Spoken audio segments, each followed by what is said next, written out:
राज्य का राजा अपने राज्य की प्रजा को सुखी और खुश रखता था। वह युद्ध के समय पर उपयोग होने वाले एलिफेंट्स और हॉर्सेस की भी अच्छी देखभाल करता था। उसके सभी एलिफेंट्स में से एक एलिफेंट को तो वह ज़्यादा प्यार करता था, क्योंकि वो एलिफेंट ने उसे कई बार युद्ध में बचाया था। इसलिए उससे राजा को कई साल का रिश्ता भी है। अचानक वो एलिफेंट बीमार पड़ गया और खाना घूमना छोड़कर एक ही जगह पर बैठा रहता था। दिन बीतते हुए उसकी हालत गंभीर स्थिति में पहुंचने के कारण राजा भी परेशान हो गया। उस एलिफेंट की नॉर्मल हेल्थ लाने के लिए उन्होंने राजवैद्य को बुलाया। उसने एलिफेंट को परीक्षण कर कई दवाइयाँ दिया। कोई भी दवाई ने एलिफेंट पर असर नहीं दिखाए। एलिफेंट की हालत और बिगड़ने से राजा ने ऐसी घोषणा की कि जो भी एलिफेंट की हालत में सुधार ला सकता है उन्हें 1000 सोने के सिक्के और कई तोहफे भी दिए जाएंगे। एक दिन दूसरे राज्य से एक इंसान राजा के पास आया और कहने लगा कि वह एलिफेंट को स्वस्थ बना सकता है। तुरंत उसे एलिफेंट के पास ले जाया गया। उसने राजा को कहा कि एलिफेंट को अलग ना रखते हुए अपने साथियों के साथ एक ही जगह में रखने को कहा और वो जगह के पास एक तालाब खोदकर उसमें कमल फूलों को रखने को कहा। राजा ने तुरंत तालाब खुदवाया और उसमें कमल फूलों को उगाया।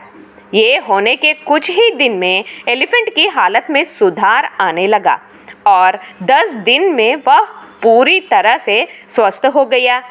एलिफेंट स्वस्थ होना देखकर राजा खुश हो गया और दूसरे राज्य से आए इंसान को 1000 गोल्ड कॉइन्स और तोहफे दिया। एक नए इंसान का सत्कार करना देखकर राजवैद्य कहने लगा कि उनकी दवाइयाँ अभी काम करने से एलिफेंट स्वस्थ हुआ, तो वो सत्कार और तोहफे उन्हें मिलना चाहिए। दूसरी तरफ नया इंसान एलिफेंट स्वस्थ होने के लिए वह खुद कारण है बताने लगा। राजा को ये एक बड़ा प्रश्न हो गया।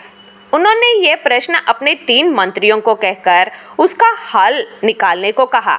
पहले मंत्री ने कहा कि अपने राजवैद्य की दवाई अब काम करना शुरू करने से वो ही कारण है बताया।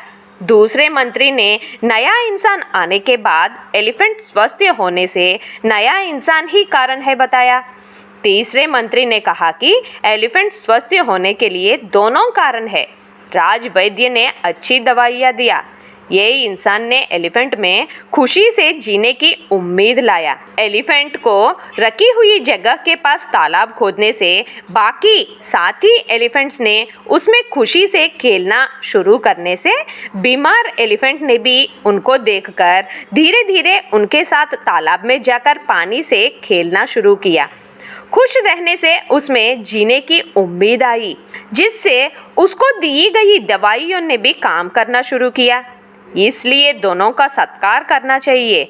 तीसरे मंत्री से राजा ने ये जान लिया कि बीमारी से छुटकारा पाकर स्वस्थ बनने के लिए दवाई जितनी ज़रूरी है, खुशी से रहना भी उतना ही ज़रूरी है। See you again with a new topic in Global Encyclopedia. Till then, take care and have a nice day.